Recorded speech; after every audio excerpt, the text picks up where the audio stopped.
시리아를 이스라엘의 침략 전쟁에 맞서 방어하자.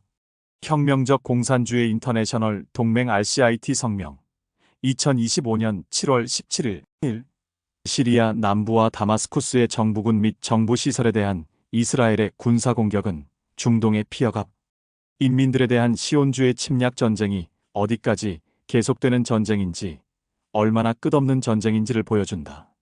네타냐후는 이스라엘이 드루즈 소수민족의 권리를 방어한다고 주장했지만 이는 완전히 터무니없는 이야기다.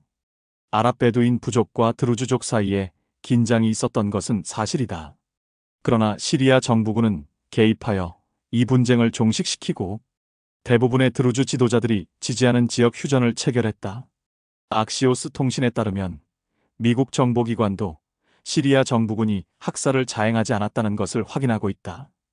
더욱이 시리아 정부군의 개입은 대다수 드루즈 지도자들과 정파들, 유세프 자르부 셰이크, 하무드 알 하나위, 존엄한 사람들 등로부터 환영받았다.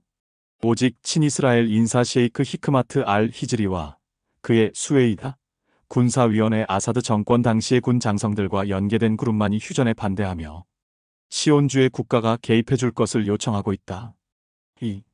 이스라엘이 시리아를 공격하는 진짜 목적은 무엇인가?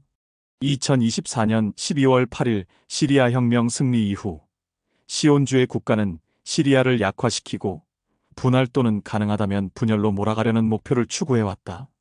이스라엘군은 이미 시리아 영토 460일을 점령했고 그곳에 9개의 전초기지를 건설했다. 이러한 전략을 통해 이스라엘은 시리아를 제거하고 시리아 남부 지역에 자신들의 지배권을 드루즈족 내 친이스라엘 소수파와 협력하는 방식으로 수립하려 한다. 시온주의 국가는 시리아 북동부에서도 쿠르드계 SDF 시리아 민주군과 협력하는 비슷한 계획을 가지고 있지만 지리적 거리 문제와 직접 루트 부재로 실현되기에는 더 어렵다. 3. 나아가 이번 공격은 영내 지배권 강화를 위한 이스라엘의 중동 국경 재편 정책의 일환이다. 이 정책을 통해 네타냐후는 시리아 알샤라 신정권을 테러단체로 몰아 알샤라 정권이 트럼프와 가까워지는 것을 막고 미국을 비롯한 서방 열강이 지역에서 사우디 등 친미 국가들을 배제하고 오직 이스라엘에만 의존하도록 만들려고 하는 목적도 가지고 있다. 끝으로 이 공격은 네타냐후 정권의 국내 정치 위기와도 관련이 있다. 초정통파 정당들이 병역법 개정안에 반발해 연정을 탈퇴함으로써 네타냐후는 국회에서 과반을 상실했다. 이에 따라 네타냐후는 정권 유지를 위해 그리고 부패 혐의 재판에서 유죄 판결을 피하기 위해 영원한 전쟁을 지속할 수밖에 없다. 4. 정당한 이유 없는 이번 이스라엘의 시리아 공격은 이스라엘이 본성상 침략적이고 팽창주의적인 테러 정착자 국가임을 다시 한번 보여준다. 1948년 나크바 팔레스타인 원주민의 대규모 추방에 기반하여 건국한 이래로 이 테러 정착자 국가는 인접국들을 상대로 수차례 전쟁 1956년, 1967년, 1978년, 1982년, 20만 809년, 2012년, 2014년, 2021년을 벌여왔다.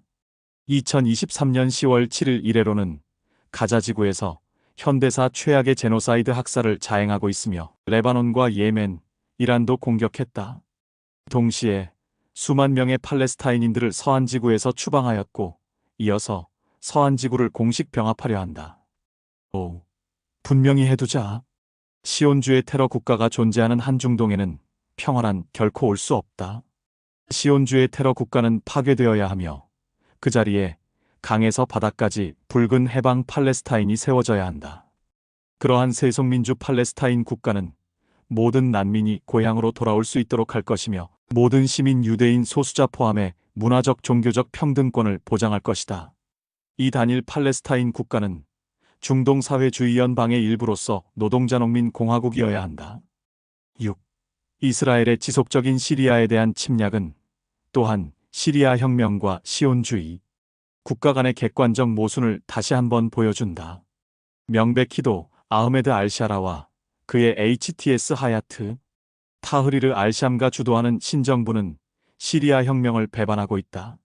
신정부는 지역 강국들 및 제국주의 열강들과의 안정적 관계를 유지하는 자본주의 국가 건설에 총력을 쏟고 있다. 알샤라는 골란 고원에 대한 이스라엘의 영유권을 일부 인정하며 이스라엘과 관계 수립을 시도하고 있다. 그러나 그의 정부는 여전히 약하며 대중의 강한 압력 하에 있어 아직은 마음대로 행동할 수 없다. 특히 대중들 사이에 시온주의 국가에 대한 증오가 널리 퍼져 있는 상황에서 알샤라는 조심스럽게 움직일 수밖에 없으며 남부의 친이스라엘 도발 세력에 맞서 군대를 보내지 않을 수 없었다. 7. 혁명적 공산주의 인터내셔널 동맹 RCIT은 친이스라엘 드루즈파와의 군사적 충돌에서 무조건적으로 시리아 정부군의 편을 든다. 그러나 우리는 알샤라 부르주아 정부에 어떠한 정치적 지지도 주지 않는다. 알샤랴 정부는 시리아의 사회주의 변혁의 길을 여는 노동자 농민 정부로 대체되어야 한다. 어떠한 소수민족 드루즈족을 포함하여 차별도 있어서는 안 된다. 종파적 학대와 학살을 저지른 자들은 처벌받아야 한다. 그 모든 다양한 종교 종족 집단들로 구성되어 있는 시리아 민족 시리언 네이션은 평등 원칙을 기반으로 그리고 팽창주의 정착자 국가 및 제국주의 열강에 맞선 공동 투쟁을 바탕으로 통일 단결할 수 있고 통일 단결해야 한다. 8.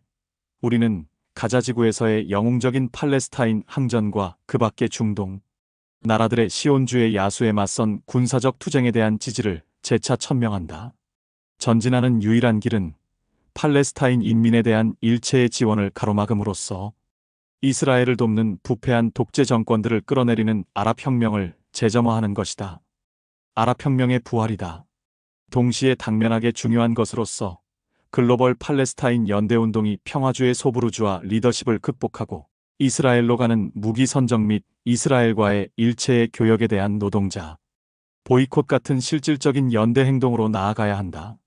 또 소비자 보이콧, 시온주의 국가에 협조하는 기업과 기관을 겨냥한 직접 행동도 필요하다. 우리는 이 같은 행동 강령에 동의하는 사회주의자들에게 혁명세계당 건설에 RCIT와 함께할 것을 호소한다.